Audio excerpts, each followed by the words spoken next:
orang-orang menurut saya lebih senang kabur dari dirinya sendiri untuk melihat hal-hal yang bukan dirinya dan menghibur gitu. Sedangkan pantomim meskipun bisa menawarkan itu, tapi justru kebanyakan seniman pantomim yang saya lihat menawarkan hal-hal yang menumbuhkan kesadaran lebih-lebih menumbuhkan kesadaran, yaitu kita diajak untuk lebih tenang, lebih banyak diam daripada berbicara, lebih menyadari tubuhnya saat bergerak dan berimajinasi.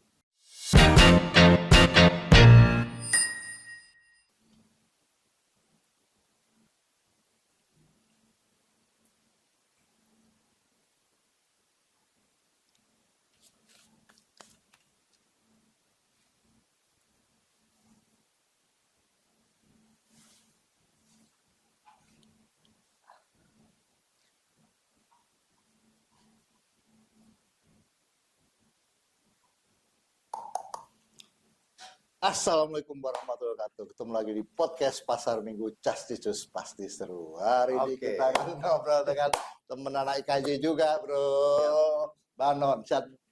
Mas Sandra. Abang-abangan IKJ.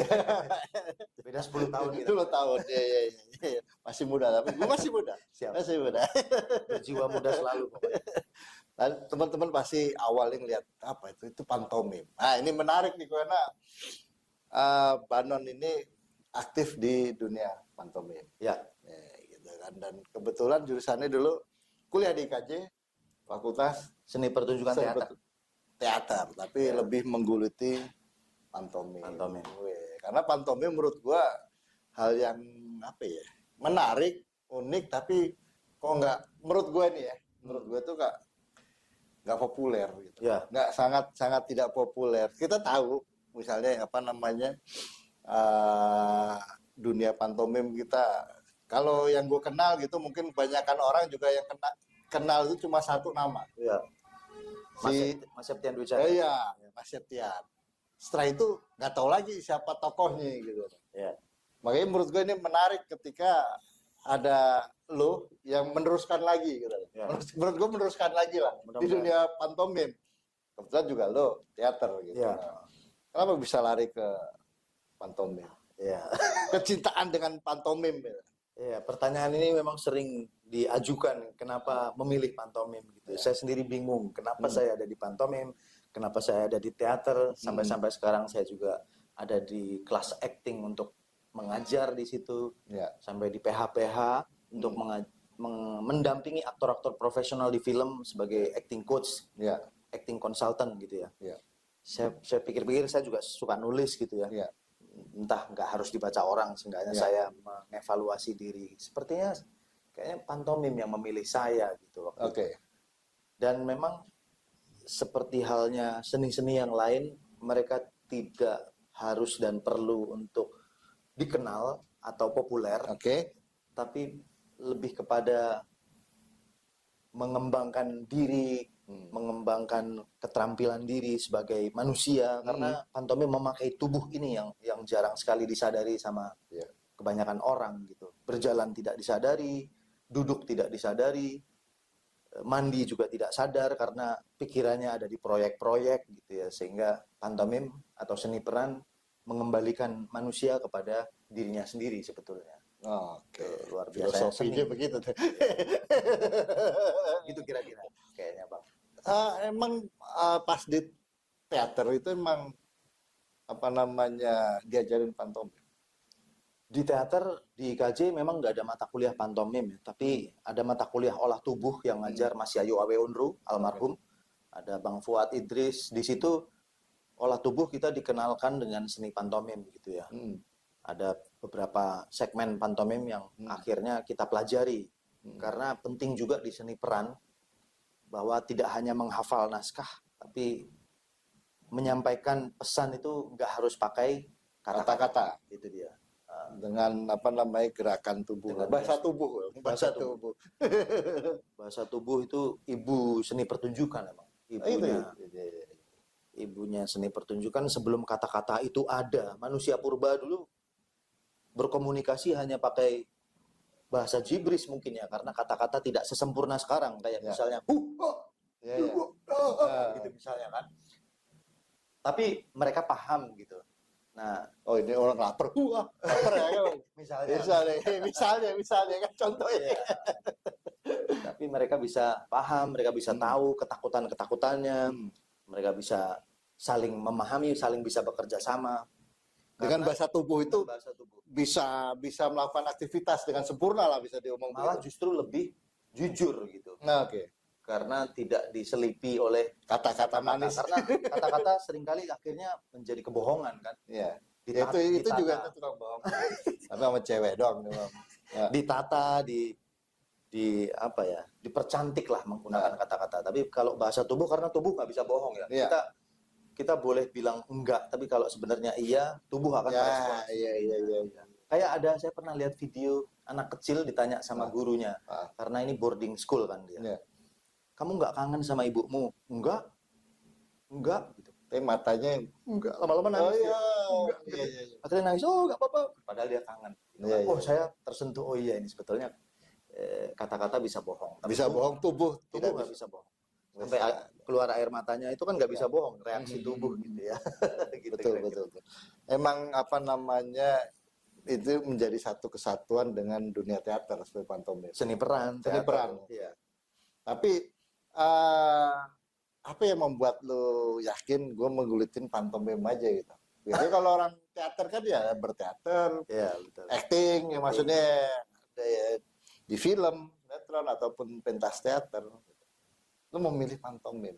Ya, waktu itu ada seniman-seniman pantomim dari luar negeri, salah satunya Pak Milan Sladek, Mr. Milan Sladek, yang sering berkunjung ke IKJ. Dan itu menginspirasi almarhum Mas Didi Petet, Mas Sena Utoyo dan Mas Yayu Awe Unru untuk terus menyambut beliau dan membuat pementasan sendiri, bahkan teman-teman lawatan ke Eropa gitu. Saya juga terdampak meskipun saya nggak sampai jauh ke pantomimnya Sena Didi Mime, grup pantomimnya Mas Sena dan Mas Didi, tapi kayak memiliki tugas yang kita perlu tanggung jawab di situ gitu. Sampai-sampai saya di komunitasnya Mas Septian Dwi Cahyo dan tergabung di FLS 3N atau FLS 2N ini di pantomim. Karena panjang di situ dan penggiatnya juga sangat minim. Akhirnya ya saya lagi akhirnya. Meskipun kalau dibilang kegiatan yang lain tetap ada dan menghasilkan, misalnya kayak mengajar seni peran atau bermain film atau kita juga casting iklan atau sinetron atau film ada, tapi pantomim betul-betul apa ya, memiliki kepuasan tersendiri juga ketika kita melatih atau menjadi pemain atau menikmati seni pertunjukan itu sendiri, karena rekan-rekan kita kan juga penggiat, terutama di Jogja itu banyak ya. Kalau saya ke Jogja selalu berkumpulnya sama teman-teman seniman pantomim. Gitu kira-kira. Apa namanya, gini, ketika lu tahu bahwa ini tidak apa namanya, lu lagi lah. Maksudnya kalau ngomongnya tidak populer gitu. Dengan lu mulai menggeluti itu tahun berapa? Mulai gua pantomim deh, gua gelutin lebih matang lagi gitu. Sebetulnya tahun 2000, kurang lebih 2007 2008. Oke. Saya membentuk grup pantomim tuh waktu itu di kampus. Akhirnya nggak kompak juga. Nggak kompak juga. Akhirnya urusan perut juga bukan. Betul. Karena kan namanya butuh keyakinan. Karena kuliah kan kita sama teman-teman akhirnya bertiga kita bentuk grup pantomim, kita main di mana-mana, terus main di sanggarnya Mas Slamet Raharjo dulu di Tanah Abang gitu ya. Nah itu ketemu Mas Septian Dwi Cahyo waktu itu di situ, terus tergabung sama beliau. Yang satu teman saya yang bertiga ini, yang satu lepas ke Tasikmalaya. Dia urusan dagang juga lah. Akhirnya menjerat dalam berkesenian. Kami akhirnya jadi berdua. Berdua cukup kompak juga. Akhirnya berdagang juga akhirnya sekarang. Saya sama temen di Jakarta Utara. Jakarta Utara dekat Ancol itu kan dekat Dufan ya. Mereka giat waktu itu di situ karena hampir setiap hari mereka ada badut atau pantomim di Dufan itu. Akhirnya Mengurusi pentas lah di situ Nah. ada jadwal. mereka begitu. Ya. Sampai stripping pantomim Ya. latih kayak di Kemayoran PRJ Ya. gitu ya. Nah, saya cukup kompak sama si berdua ini. Namanya Kak Pantomim. Ya. Di YouTube dia juga cukup gandrung atau berminat gitu. Tapi sama Kak J ini yang dia juga dagang dimsum di Tangerang, saya juga masih sering bahas pantomim karena dia mengajar di banyak sekolah juga ya, atau pentas juga. Kami juga beberapa kali mengadakan pantomim karena pesanan ya, karena job gitu. Nanti tahun ini di September tanggal 4 kita pentas di kerja sama-sama marketeers. Udah 3 tahun ini kita kerja sama-sama marketeers untuk di atas panggung begitu ya, menyampaikan presentasi mereka kayak di sela-sela para pembicara yang hadir. Itu ada hiburannya, ada sedikit. MC-nya tuh pantomim malahan. Oh gitu. Pertunjukan pantomim. Ibaratnya begitu ibaratnya. Ya. Untuk menghantar pembicara satu ke pembicara selanjutnya itu diselingi dengan drama pantomim gitu. Oke. Jadi gini. Apa sih tantangan dari pantomim ini? Kalau menurut lu, di pendapat lu pribadi, bahwa kenapa dunia pantomim ini menurut gua nggak bisa, padahal kalau diomong umurnya cukup panjang lah, berkesenian dengan pantomim, tapi nggak terlalu populer gitu. Menurut gue nih, nggak tahu kalau menurut Dato kan memang karena kita jarang banget yang lihat pentas pantomim. Akhirnya yang terjadi itu pantomim itu kalau menurut gue cuma ada di levelnya yang apa ya? Yang menghibur lah. Yang menghibur tapi kalangannya nggak yang kayak berteater gitu kan. Mewah apa gitu. Begitu atau gue yang nggak paham soal pantomim? Betul. Saya juga sebagai penikmat memang seperti itu ya. Pantomim itu karena nggak ada properti, nggak ada barang-barang yang ada di atas panggung, sehingga penonton melihatnya juga nggak menarik gitu. Ini apa sih gitu. Terus kemudian mengajak penonton untuk olahraga imajinasi. Sebetulnya kita kan kembali ke masa kecil kita untuk kembali berimajinasi gitu ya. Pantomim tidak menawarkan apa yang ditawarkan seperti stand up comedy. Aku baru mau ngomong. Stand up comedy kan, maaf nih, gue potong dulu.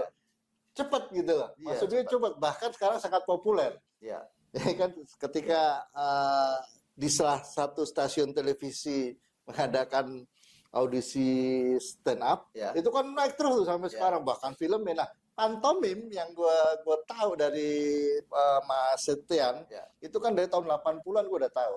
Makanya gue tahu pantomim cuma dia doang. Tokoh yang lain gue nggak tahu. Karena Mas Septian itu kan main sinetron juga dulu. Mungkin itu yang mendongkrak juga kepopuleran dia kan gitu. Iya, Mas Septian, saya cukup dekat dengan beliau, nginap-nginap di rumahnya. Mas Septian yang menginisiasi sebagai motor penggerak FLS 3N, FLS 2N ini, Festival Lomba Seni Siswa Nasional, sampai mengindonesia. Kategori pantomim masuk di salah satu kurikulum. Bidang lomba di sekolah itu. Di sekolah, semua sekolah. Semua sekolah nasional jadi. Nasional, karena yang mengadakan Kementerian Pendidikan. Khusus untuk SD dan SMP. Nah, itu karena Mas Septian juga memiliki keterampilan yang sangat luar biasa, yang tidak dimiliki seniman-seniman pantomim lain. Yang belum tentu dimiliki, maksud saya. Kayak misalnya awalnya Mas Septian itu di nari dulu, nari jaipong, nari Bali, nari remo. Kecilnya, umur 8 tahun, mungkin 7 tahun saya mengira. Nah, umur 9 tahun beliau, lagi-lagi dulu ada seniman pantomim dari luar negeri, dari Inggris, dari Prancis, namanya Marcel Marceau, David Glass, tampil di Taman Ismail Marzuki. Dia sebagai anak-anak ngelihat, kok bagus ya, ini orang sendirian tapi bisa kelihatan kudanya padahal nggak ada kuda, bisa kelihatan pohon tapi nggak ada pohon, ada tali padahal semuanya nggak ada, tapi dia bisa melihat itu. Nah, dia sangat tertarik.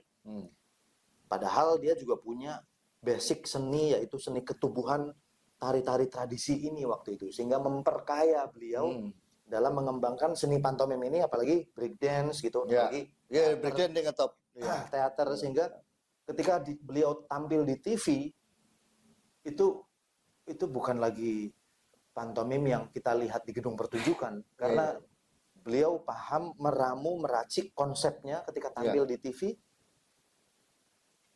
bagaimana caranya pertama tampil itu sudah cepet untuk stand up comedy kayak rasa-rasa stand up comedy. Kalau saya ngelihat Mas Septian tampil pantomim itu rasanya kayak stand up comedy udah selalu menarik di setiap momennya gitu. Yang jadi pertanyaan gue tuh kenapa susah? Kalau stand up itu kan berkembang cepet ganti ada si B, si J, macam-macam yang kita kenal. Nah, di pantomim dengan umuran gue ini gue tanya cuma satu itu doang. Belum ada pantomim yang sehebat itulah. Menurut lu kendalanya apa? Kalau pandangan lu aja, ataukah karena memang orang kita tidak terlalu mengenal pantomim, ataukah memang pantomim itu nggak mendapatkan tempat khusus atau gimana ya? Segmented itu. Kayak jazz ya, kalau kayak musik jazz kan segmented. Seniman-seniman pantomim nantinya hanya akan diapresiasi dengan penikmatnya sendiri.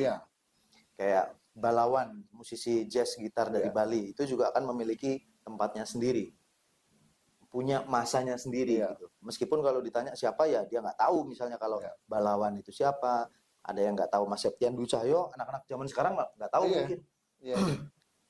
Untungnya Mas Septian juga bermain di layar lebar, bermain di ranah-ranah populer gitu ya, dan selalu mengikuti perkembangan zaman. Sempat stand up juga dulu waktu di Metro TV gitu.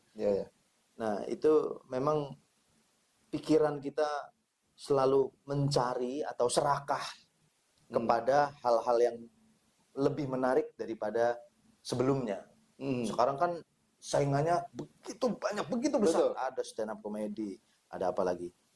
Ada pokoknya yang berbau dan berjenis yang menarik. Yang menarik ya stand up comedy, mungkin yang ganteng-ganteng, yang cantik-cantik, yang apalagi ya. Karena kalau pokoknya menarik lah. Kalau pantomim nggak kelihatan cantik, ada kan. Iya, karena putih. Selalu putih. Apalagi nggak ngomong. Sulit untuk dipahami gitu ya. Ya kayak orang-orang menurut saya lebih senang kabur dari dirinya sendiri untuk melihat hal-hal yang bukan dirinya. Dan menghibur gitu. Sedangkan pantomim meskipun bisa menawarkan itu, tapi justru kebanyakan seniman pantomim yang saya lihat menawarkan hal-hal yang menumbuhkan kesadaran lebih-lebih ya. Menumbuhkan kesadaran yaitu kita diajak untuk lebih tenang, lebih banyak diam daripada berbicara. Lebih menyadari tubuhnya saat bergerak dan berimajinasi. Berimajinasi ini sebenarnya sama kayak membaca buku ya. Banyak orang sekarang nggak gemar baca buku kan. Nggak pernah baca, lihatnya TikTok. Sekarang betul. Nah di pantomim menawarkan imajinasi itu untuk latihan imajinasi, melelahkan ya kalau latihan imajinasi itu. Makanya orang tidak memilih pantomim karena cukup melelahkan. Udah nggak ngomong, pakai imajinasi.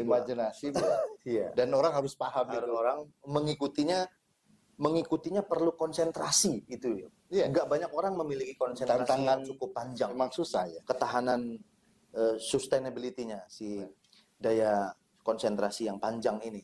Karena dia harus terus fokus dengan satu pertunjukan, untuk mengikuti satu pertunjukan pantomim ini kan dia nggak boleh meleng sedikit. Meleng sedikit dia bingung. Hilang. Iya, gerakannya apa gitu. Betul. Wih, susah juga ya. Kalau musik atau stand up comedy mungkin masih bisa dilihat dan juga didengar ya. Meleng dikit masih bisa ngikut gitu. Kalau pantomim mata soalnya visual. Gue baru nggak juga ternyata ya itu tadi yang lo bilang. Bagaimana kalau menulis kan gampang. Si A mengetuk pintu, si B pergi kemana jelas. Si ini naik mobil, si ini kan harus gerakan bagaimana lu meyakinkan penonton bahwa si tokoh ini sedang mau naik kuda misalnya gitu. Kan itu harus meyakinkan bahwa dan dalam semua penonton yang saat itu sedang menonton harus tahu bahwa lu naik kuda, jangan sampai tinggal pensi gitu kan juga jadi tantangannya ada di situ yang repot yang lu bilang tadi bahwa ya berlatih yang nggak bisa sebentar lah. Nggak bisa sebentar, betul. Itu selama lu menjalanin itu tadi sejak di kuliah terus sampai saat ini, peminatnya kalau menurut lu memang begitu-gitu aja atau dengan dengan adanya tadi bahwa sudah ada lomba secara nasional Ya. untuk anak-anak nih ya. Ini bagus juga sih, dari anak-anak sudah dikenalkan kan gitu.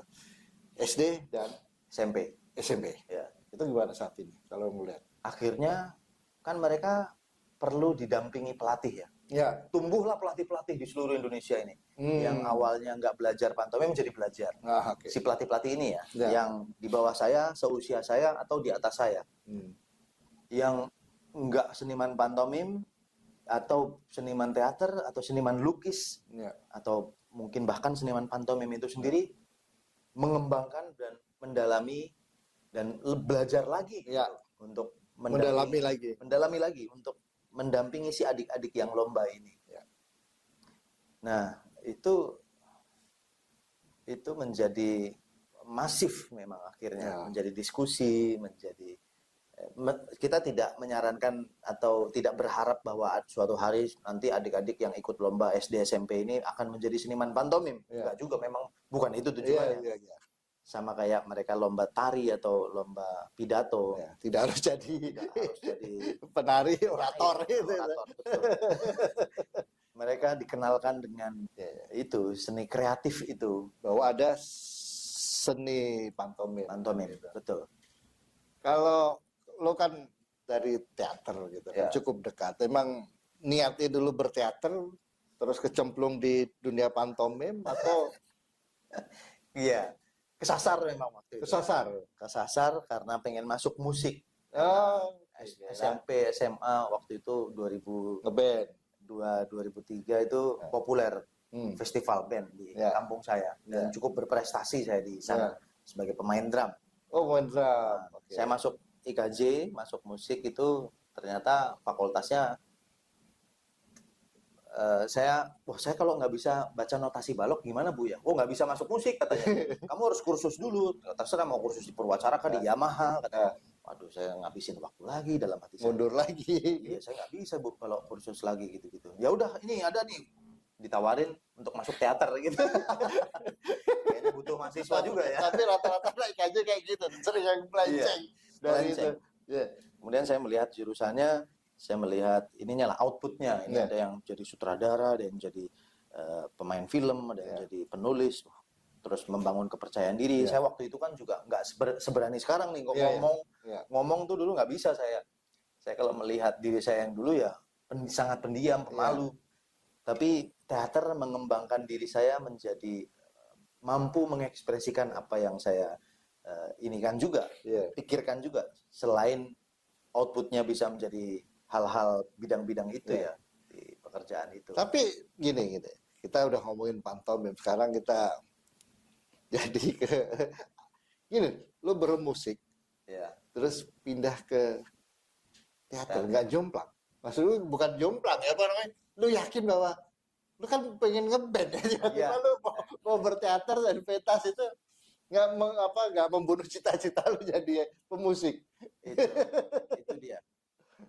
Di teater waktu itu saya nggak niat, Mas. Teater tuh nggak terlalu niat lah. Udahlah, yang penting saya kuliah. Tapi selesai kan? Tapi sampai selesai. Sampai selesainya karena kepaksa atau karena akhirnya nyemplung bener karena nyemplung bener akhirnya. Karena nyemplung bener. Itu mungkin.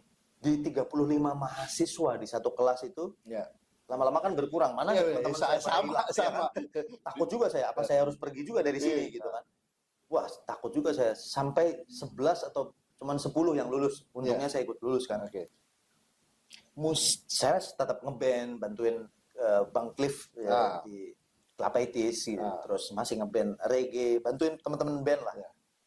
Di mana anak-anak ujian teater ngafalin naskah, manggung, saya malah rekaman musik gitu ya. Saya diprotes lah sama teman-teman. Gimana sih Non, lu teman-teman lagi ujian ngafalin naskah, lu malah rekaman ngeband gitu. Saya juga dilema, ini gimana ya. Jadi saya jalanin terus. Terus suatu saat di tahun keempat saya nggak ngerti juga tuh teater apa, acting apa, seni peran apa, nggak paham lah saya. Sampai tahun ketiga atau tahun keempat, dari ngelihat senior-senior ujian TSD, ujian D3 waktu itu ya. Melihat betapa niatnya, betapa pengorbanannya panjang mereka dalam mempersiapkan ujiannya ini, dan pertunjukannya betul-betul wow gitu, betul wah gitu. menyadarkan, mencerahkan saya sebagai pemula gitu, melihat bagus banget ya.